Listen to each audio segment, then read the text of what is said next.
आज के इस अत्यंत पवित्र प्रवचन में हम सभी जानेंगे कि आखिर किस पाप के कारण, किस अधर्म के कारण घर में हमेशा कलह, झगड़ा, अशांति और दुहक बना रहता है। हम यह भी जानेंगे कि ऐसे कौन से कार्य हैं, ऐसे कौन से दुष्कर्म हैं जिनसे घर की समृद्धि नष्ट हो जाती है, धन दौलत चली जाती है और माता लक्ष्मी का आशीर्वाद छीन जाता है। इस पवित्र कथा को पूरा ध्यान और एकाग्रता से अवश्य सुने, बीच में न छोड़ें और अपने जीवन में इसके संदेश को, इसकी शिक्षा को अपनाएं। बहुत समय पहले की बात है, जब त्रिलोक में विचरण करने वाले भगवान विष्णु के सबसे प्रिय भक्त देवर्षि नारद मुनि अपनी मधुर वीणा हाथ में लिए हुए स्वर्ग लोक से पृथ्वी लोक की ओर आकाश मार्ग से विचरण कर रहे थे। उनकी वीणा से निकलने वाली मधुर धुन तीनों लोकों में गूंज रही थी। वे नारायण नारायण का जाप करते हुए, अपने प्रभु का नाम लेते हुए आकाश में उड़ रहे थे। उनके मुख से निकलते भजन की मधुर ध्वनि सुनकर देवता भी मोहित हो जाते थे। जब देवर्षि नारद आकाश मार्ग से उड़ते हुए पृथ्वी लोक के समीप पहुंचे तो उन्होंने अपनी दिव्य दृष्टि से नीचे धरती पर एक सुंदर गांव देखा। वह गांव हरे भरे वृक्षों से घिरा हुआ था, चारों ओर खेत थे, नदी का पवित्र जल बह रहा था। गांव में मंदिर की घंटियां बज रही थी और भक्तों के भजन की आवाज आ रही थी। देवर्षि नारद को वह गांव बहुत सुंदर और मनमोहक लगा, परंतु जब देवर्षि नारद ने अपनी दिव्य दृष्टि से और गहराई से उस गांव को देखा, जब उन्होंने ध्यान से निरीक्षण किया तो उन्हें उस गांव में दो पड़ोसी घर दिखाई दिए। ये दोनों घर एक दूसरे के ठीक बगल में बने हुए थे। दोनों घर देखने में लगभग एक जैसे ही थे। दोनों के आकार में कोई विशेष अंतर नहीं था। दोनों घरों की बाहरी बनावट भी समान प्रतीत होती थी। दोनों घरों के सामने छोटे छोटे बगीचे थे जहां फूल खिले हुए थे। दोनों घरों की आर्थिक स्थिति भी लगभग समान दिखाई दे रही थी।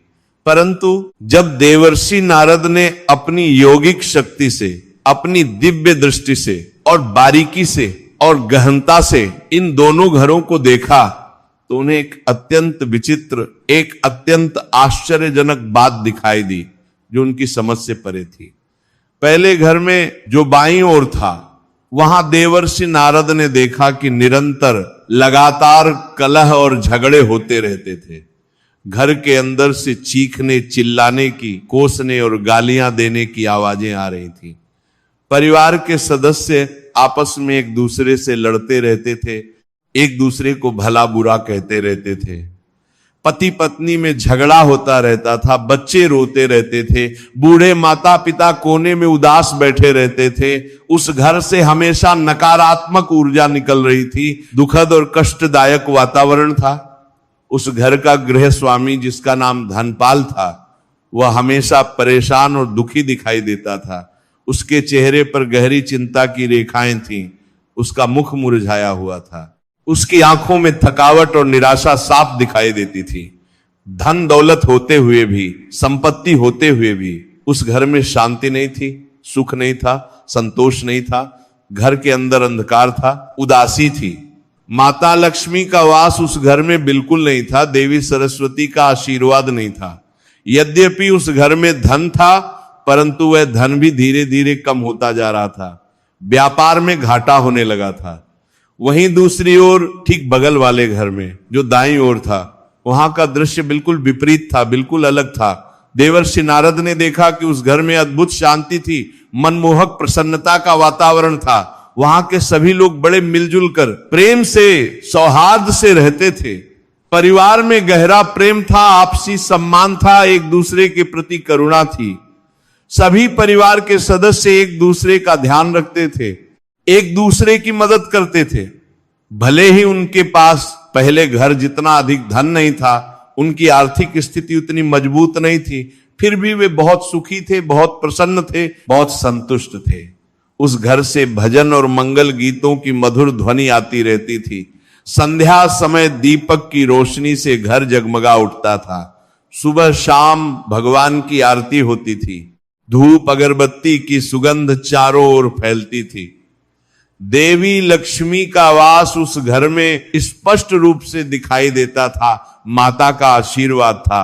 उस घर में सकारात्मक ऊर्जा थी, प्रकाश था, खुशहाली थी। यह अत्यंत विचित्र और आश्चर्यजनक दृश्य देखकर, इस अद्भुत विरोधाभास को देखकर देवर्षि नारद के मन में गहरी जिज्ञासा जागी। उनके मन में कई प्रश्न उठने लगे। उन्होंने अपने मन में सोचा कि ये दोनों घर तो लगभग एक जैसे हैं, दोनों की बाहरी स्थिति समान है, दोनों घर एक ही गांव में हैं, एक ही वातावरण में हैं, फिर एक घर में इतना भयंकर कलह और दूसरे में इतनी दिव्य शांति क्यों है? ये रहस्य क्या है? ये भेद क्या है? इस रहस्य को जानने के लिए, इस गूढ़ प्रश्न का उत्तर पाने के लिए देवर्षि नारद तुरंत अत्यंत शीघ्रता से अपनी वीणा संभालते हुए सीधे ब्रह्मलोक की ओर उड़ चले। वे ब्रह्मा जी के भव्य और दिव्य दरबार में जा पहुंचे, जहां चारों वेद विराजमान थे, जहां सप्तर्षि बैठे हुए थे। ब्रह्मलोक में पहुंचकर देवर्षि नारद ने अत्यंत विनम्रता और श्रद्धा से सृष्टि के रचयिता जगत पिता ब्रह्मा जी को साष्टांग प्रणाम किया।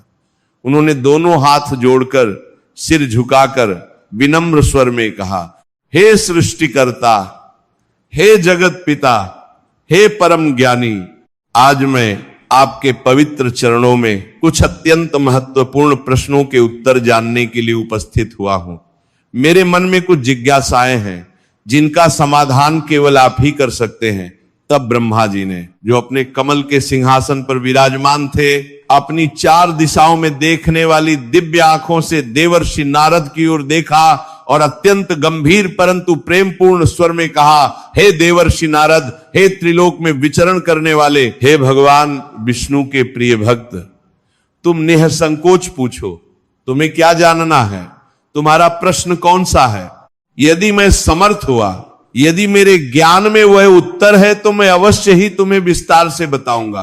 तुम्हारी शंका का समाधान करना मेरा परम कर्तव्य है। देवर्षि नारद ने आगे बढ़कर विनम्रता से कहा, हे ब्रह्मा जी, हे सर्वज्ञ, आज जब मैं अपनी वीणा लिए हुए आकाश मार्ग से धरती लोक की ओर विचरण कर रहा था, तब मैंने वहां एक गांव में दो घर देखे। ये दोनों घर पड़ोसी थे, एक दूसरे के बगल में स्थित थे।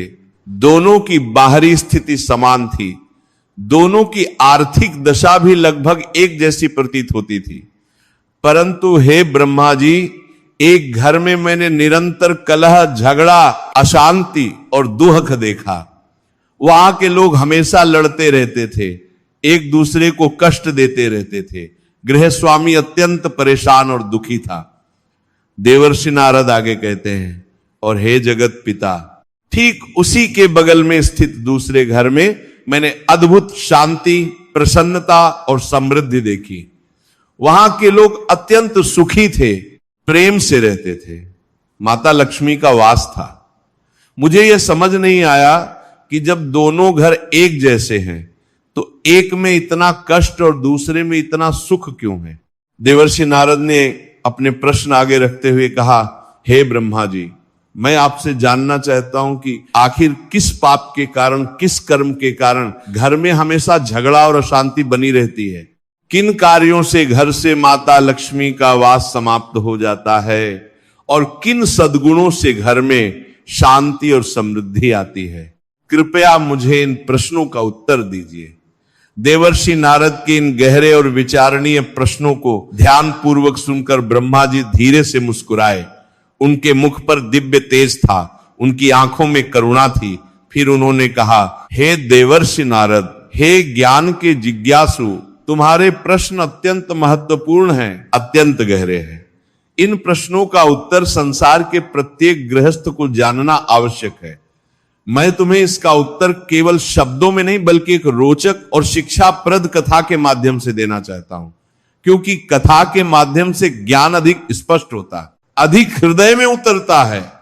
तो अब तुम अत्यंत ध्यान और एकाग्रता से इस कथा को सुनो। फिर ब्रह्मा जी गंभीर होकर कथा प्रारंभ करते हैं। हे देवर्षि, बहुत समय पहले की बात है, सैकड़ों वर्ष पूर्व की घटना है। उस समय भारतवर्ष में एक समृद्ध नगर था जिसका नाम कनकपुर था। वह नगर अपने व्यापार और समृद्धि के लिए प्रसिद्ध था। उस नगर में दो भाई रहते थे जो व्यापारी थे।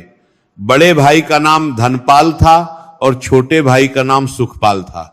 दोनों भाई एक ही परिवार में पले बढ़े थे, एक ही माता पिता की संतान थे। ब्रह्मा जी आगे कहते हैं, जब उनके वृद्ध पिता का देहांत हुआ तो उन्होंने मरने से पहले अपनी सारी संपत्ति, अपना सारा धन दोनों भाइयों में बराबर बराबर बांट दिया। उन्होंने कहा था, मेरे प्यारे बेटों, मैं तुम दोनों को समान रूप से प्यार करता हूं। ये मेरी संपत्ति है जो मैंने जीवन भर कड़ी मेहनत से कमाई है, मैं ये दोनों को बराबर दे रहा हूं। तुम दोनों इसका सदुपयोग करना, ईमानदारी से व्यापार करना और हमेशा धर्म के मार्ग पर चलना। पिता की मृत्यु के बाद दोनों भाइयों ने अपना अलग अलग घर बनाया। दोनों के घर एक जैसे थे, एक ही आकार के थे। दोनों ने अपना व्यापार शुरू किया। धनपाल ने कपड़े का व्यापार शुरू किया और सुखपाल ने भी वही व्यापार चुना। दोनों का व्यापार भी समान था, दोनों की दुकानें भी बाजार में पास पास थी। ब्रह्मा जी कथा को आगे बढ़ाते हुए कहते हैं, परंतु हे देवर्षि नारद, कुछ ही वर्षों में, मात्र 5-6 वर्षों के भीतर इन दोनों भाइयों के जीवन में, इनकी परिस्थितियों में बहुत बड़ा अंतर आ गया। एक आश्चर्यजनक परिवर्तन हुआ। बड़े भाई धनपाल का घर कलह, झगड़े और अशांति से भर गया। उसके घर में हर समय, हर क्षण किसी न किसी बात पर लड़ाई होती रहती थी। धनपाल की पत्नी हमेशा नौकरों से लड़ती रहती थी, बच्चों को डांटती रहती थी। धनपाल खुद अपनी पत्नी से झगड़ता रहता था। दोनों एक दूसरे को दोष देते रहते थे। उनके बच्चे भी आपस में लड़ते रहते थे, खिलौनों को लेकर झगड़ते थे। धनपाल की वृद्ध माता जी कोने में बैठकर रोती रहती थी। उन्हें कोई पूछने वाला नहीं था। उस घर में हर समय शोर शराबा रहता था, चीखने चिल्लाने की आवाजें आती रहती थी। पड़ोसी भी परेशान रहते थे। धनपाल का धन धीरे धीरे नष्ट होने लगा, घटने लगा। उसके व्यापार में घाटा होने लगा, ग्राहक कम आने लगे। जो धन था वह भी विवादों में, झगड़ों में खर्च होने लगा। घर में दुहक और परेशानी का साम्राज्य हो गया। कोई सुख नहीं था, कोई शांति नहीं थी। ब्रह्मा जी आगे कहते हैं, छोटे भाई सुखपाल का घर शांति, प्रेम और समृद्धि से भरा था। उसके घर में सुबह उठते ही भगवान की आरती होती थी, मधुर भजन गाए जाते थे। सुखपाल और उसकी पत्नी में गहरा प्रेम था, आपसी सम्मान था। वे एक दूसरे का ध्यान रखते थे, कभी ऊंची आवाज में बात नहीं करते थे। उनके बच्चे संस्कारी थे, आज्ञाकारी थे। वे अपनी दादी मां का बहुत सम्मान करते थे, उनकी सेवा करते थे। घर में हमेशा हंसी खुशी का वातावरण रहता था। सुखपाल का व्यापार दिन प्रतिदिन फलने फूलने लगा, बढ़ने लगा। उसके पास अधिक ग्राहक आने लगे, उसकी प्रसिद्धि बढ़ने लगी। माता लक्ष्मी की कृपा उस पर बनी रही। धन में वृद्धि होती गई। उसका घर सुख समृद्धि का केंद्र बन गया। ब्रह्मा जी कथा को रोचक मोड़ देते हुए कहते हैं, एक दिन की बात है, बड़ा भाई धनपाल अपने घर की निरंतर कलह से, झगड़ों से बहुत परेशान हो गया, बहुत दुखी हो गया। उसने सोचा कि मैं और मेरा भाई एक ही पिता की संतान हैं, हमें एक जैसी संपत्ति मिली थी, हम दोनों एक जैसा व्यापार करते हैं, फिर मेरे जीवन में इतना कष्ट क्यों है और मेरे भाई के जीवन में इतना सुख क्यों है? ये रहस्य क्या है? धनपाल अपनी पीड़ा, अपनी जिज्ञासा लेकर एक दिन सुबह सुबह अपने छोटे भाई सुखपाल के घर गया। जब वो सुखपाल के घर पहुंचा तो उसने देखा कि वहां कितनी शांति है, कितनी सुंदरता है। घर के आंगन में तुलसी का पौधा था, दीपक जल रहा था, भीतर से भजन की मधुर ध्वनि आ रही थी। ये सब देखकर धनपाल का हृदय और भी दुखी हो गया। सुखपाल ने जब अपने बड़े भाई को द्वार पर देखा तो वह तुरंत बाहर आया। उसने अत्यंत प्रेम और सम्मान से अपने भाई का स्वागत किया। उसने कहा, आइए भ्राता श्री, आइए, मेरा सौभाग्य है कि आप पधारे, बैठिए, आराम से बैठिए। उसने अपने भाई के लिए आसन बिछाया, जल ला कर दिया। धनपाल दुखी मन से, भारी हृदय से बैठ गया। उसकी आंखों में आंसू थे, उसका गला रुंध गया था। फिर उसने अपने भाई से पूछा, हे सुखपाल, हे मेरे प्रिय भाई, मैं तुमसे एक बात पूछना चाहता हूं जो मुझे बहुत परेशान कर रही है। हम दोनों को पिताजी ने बराबर संपत्ति दी थी, हम दोनों एक ही तरह का व्यापार करते हैं, हम दोनों एक ही परिवार से हैं, फिर तुम्हारे घर में इतनी अद्भुत शांति, इतनी समृद्धि, इतनी खुशहाली क्यों है? और मेरे घर में सिर्फ कलह, सिर्फ दरिद्रता, सिर्फ दोहक क्यों है? ये रहस्य क्या है? ये भेद क्या है? कृपया मुझे बताओ। सुखपाल ने अपने बड़े भाई की पीड़ा को समझा, उनके दोहक को महसूस किया। उसे अपने भाई पर बहुत दया आई, करुणा आई।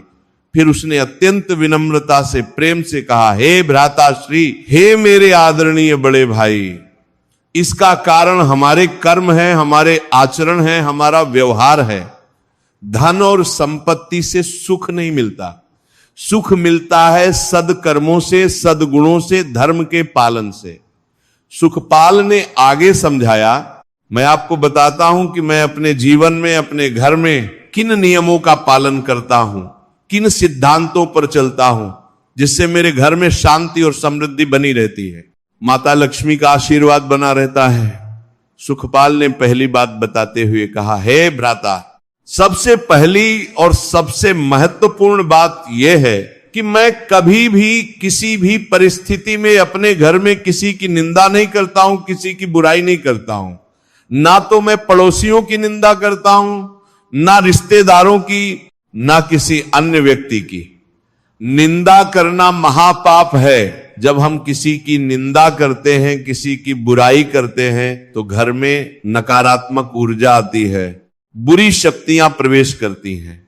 माता लक्ष्मी निंदा करने वालों से बहुत नाराज हो जाती हैं। वे ऐसे घर में नहीं रहती।